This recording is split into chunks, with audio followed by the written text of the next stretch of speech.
नमस्कार। मैं अभी इमामगंज में हूँ। ये इमामगंज विधानसभा है, बाई इलेक्शन है। तो गया का ये दूसरा विधानसभा है जहाँ से कि सीट खाली हुए थे। लोकसभा सांसद यहाँ से बन गए जीतनराम मांझी, और बाद में अभी एमएसएमई मंत्रालय उनके पास है। अगर इस विधानसभा से बाहर जाएंगे तो इसे नक्सल प्रभावी इलाका भी कहा जाता है। शेरघाटी और इमामगंज के बीच का जगह है। लगभग इमामगंज से आपको 12-13 किलोमीटर का डिस्टेंस है, और सेम डिस्टेंस आपको लगभग शेरघाटी से मिलेगा। आपको पहाड़ी इलाका है। 90 के दशक में बहुत शांत इलाका नहीं रहा, शांत इलाका रहा है, जिसके कारण लोग यहाँ से कई पलायन भी किए। और पिछले 2 बार से हम पार्टी के मुखिया जीतनराम मांझी हैं, चुनाव जीतते आ रहे हैं। इस बार उनके पुतोह, उनके जो घर की उनके बेटे की वाइफ है, वो मैदान में है, और आरजेडी से भी मांझी ही मैदान में है। 2 मांझी के बीच लड़ाई है। तीसरा जो है नई पार्टी के तौर पर जनसुराज आई है।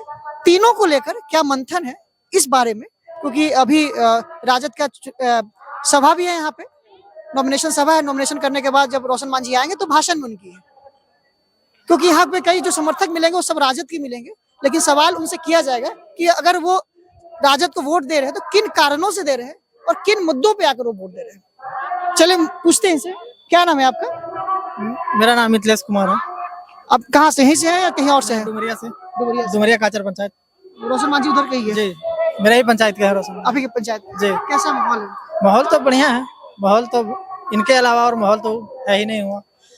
आप सांसद महोदय के काम एक भी ना शिलान्यास देखिएगा, ना एक भी उद्घाटन देखिएगा। डुमरिया प्रखंड में तो शायद ही उनका एक भी शिलान्यास या एक भी उद्घाटन देखने को मिलता है। और फिर इनका 10 साल से विधायक बन के गए, ना एक शिलान्यास, ना एक उद्घाटन, ना गरीबों से मिलना, ना आना जाना। यहाँ से 2 बार इनको मौका मिला, 2 बार इनको मौका मिला, लेकिन एक बार भी जनता के विश्वास पर खरे नहीं उतरे। रहा बात तीसरा बार, इन्होंने एक दिन हाल ही का कल परसों का इंटरव्यू था, बोले थे कि आरक्षण नहीं लेना चाहिए। अगर इनको आरक्षण नहीं लेना था तो आरक्षण वाले सीट पर चुने ही क्यों? सही बात है। नहीं, अभी आपके ही पार्टी के लोग भाषण दे रहे थे वहाँ पे कि आरक्षण हटाने की बात की जा रही है।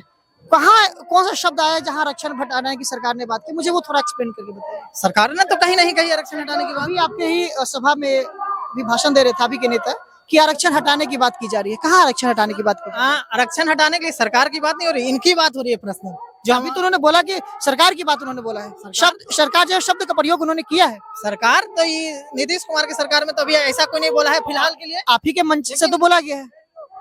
फिलहाल कुछ दिन पहले जो प्रधानमंत्री के द्वारा एक कैंपेन चलाया गया था संविधान का विरोध, संविधान हटाने का, संविधान का विरोध कैंपेन कहा? आरक्षण के खिलाफ, आरक्षण कम करने के खिलाफ। आरक्षण कैंपेन खिलाया था पिछले सेशन में नहीं, ऐसा कहीं तो नहीं किया था सर। बिल्कुल नहीं, हमने तो देखे थे, फिर उसका विरोध हुआ था ना।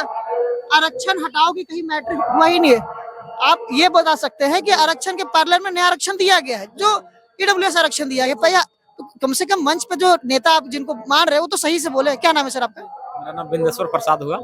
कहाँ से आप हैं? हम बांके बिहार से हैं, बांके प्रखंड को प्रमुख। यही जहाँ क्या आपको लगता है यहाँ पे यहाँ स्थिति जो बना हुआ है, अब बदलाव की स्थिति बना हुआ है, क्योंकि आदरणीय जीतनराम मांझी जी यहाँ लगभग 8 वर्षों तक यहाँ के सांसद रहे, विधायक रहे। अभी वो सांसद वार चुने चल गया से, तो यहाँ से रिक्त सीट हुआ है। तो 8 साल में उनका जो सिस्टम रहा वो संतोषजनक नहीं रहा। इसके पहले भी यहाँ उदयनारायण चौधरी विधायक हुआ करते थे, उन्होंने बहुत सा रोड, सड़क, गली नली बनवाए।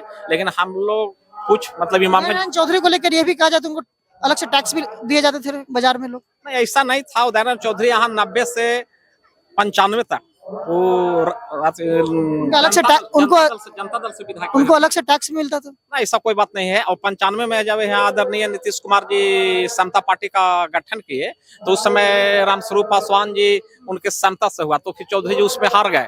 तो फिर 2000 से लगातार फिर वो चुनाव जीतते गए, जो 2015 तक रहे। लगभग उदयनारायण चौधरी जी यहाँ लगभग 20 वर्षों तक यहाँ विधायक रहे, और 15 से लगातार अभी जो जीतनराम मांझी रहे। तो स्थिति बना हुआ, जो जितना चौधरी जी का विकास हुआ था उनके अपेक्षा हम लोग सोचे थे कि बदलाव, कोई भी 10-20 साल होता है तो हम लोग बदलाव की स्थिति में होते हैं। तो जब 8 साल ही रहे तो हम लोग को लगा कि मतलब अब इनकी स्थिति में दूसरी चीज, बदलाव की स्थिति कह रहे हैं। देश में, राज्य में तो बदलाव की स्थिति नहीं दिखा आपसे। राज्य की बदलाव स्थिति, राज्य में बदलाव हो चुका था, लेकिन जो 2020 का चुनाव हुआ था, 10 से 12 सीट लोग सरकार की जब जिनका रहता है उनका सब तंत्र रहता है, जितना भी उनका अधिकारी होते हैं, तो 10 से 12 सीट आरजेडी से उनसे छीन लिया गया। बहुत बहुत अच्छी बात, एक किताब है, मैं नाम भूल रहा हूँ उनका, उन्होंने बहुत अच्छा लिखा है कि 90 से 2000 के दशक, बुरा मत मानिएगा आप आरजेडी के समर्थक है, 90 से 2000 के दशक में कई बूथ लूट लिए जाते थे। एक मिनट, साउथ बिहार को में सुरेंद्र यादव का नाम इसमें बहुत ज्यादा आता है। आप ही के बेलागंज उनके बेटा विश्वनाथ यादव चुनाव में खड़े हैं, तो उनके नाम भी आते थे। जो बात आप कह रहे हैं, ये बात पहले भी लालू यादव की सरकार में हो चुकी है कि 90 में तो कोई दलगत चुनाव ही एक तरह से नहीं हुआ था। 90 में लालू जी जब अप्रैल 1990 में मुख्यमंत्री पहली बार बने, तो उनको पहले कोई ज्यादा कोई यहाँ पे लालू जी के जानता नहीं था। लेकिन जब ज्यादा एक गरीब का लड़का, एक पिछड़ा का लड़का मुख्यमंत्री बना, तो लोग उसका उतावला नहीं। पहले के जमाना था कि लोग खटिया छोड़ के नीचे बैठते थे। हमारा बिहार ये स्थिति था, हमारे पूर्वज लोग किसी के सामने खड़ा नहीं होता था, उसको नीचे बैठाया जाता था। जब उसको अधिकार मिला, बोलने का अधिकार मिला, चलने का मिला। मानता हूँ कि लालू यादव ने जुबान दिया है लोगों को, अधिकार जब मिला तो लोगों को जलन होगा, क्योंकि आज जिस पद पे हम उस पद पे जाएंगे तो आपकी भी जलन होगी, क्योंकि आपके पेट की रोटी का सवाल होता है। तो इस स्थिति से लोगों में इतना आदरणीय लालू जी का लोग विरोध किया, इतना किया। लेकिन पहले कोई स्थिति जो बांके बिहार था, हम लोग ब्लॉक नहीं जानते थे। ब्लॉक और जिला जितना लालू जी ने बनाया, ये जो बांके प्रखंड है, इसका जन्म, मैं ये नहीं कह रहा हूँ कि 90 दशक में विकास नहीं हुआ, विकास नहीं। मेरा कहना है कि ऐसा उन पे आरोप लगता है। आरोप लगता है तो जैसे ऊंचा पद पर कौन है, वरीय पदाधिकारी लोग कौन है, सब एक विशेष जाति के लोग होते हैं। तो जब बड़े लोग होते हैं, मीडिया में खास करके उनका कब्जा है। आप जाइए, आप यूपी के कहाँ लोग मीडिया दिखा रहा है, अभी आप जाइए जो और भी मतलब मध्य प्रदेश की मीडिया कहाँ दिखा रहा है, गुजरात की मीडिया कहाँ दिखा रहा है।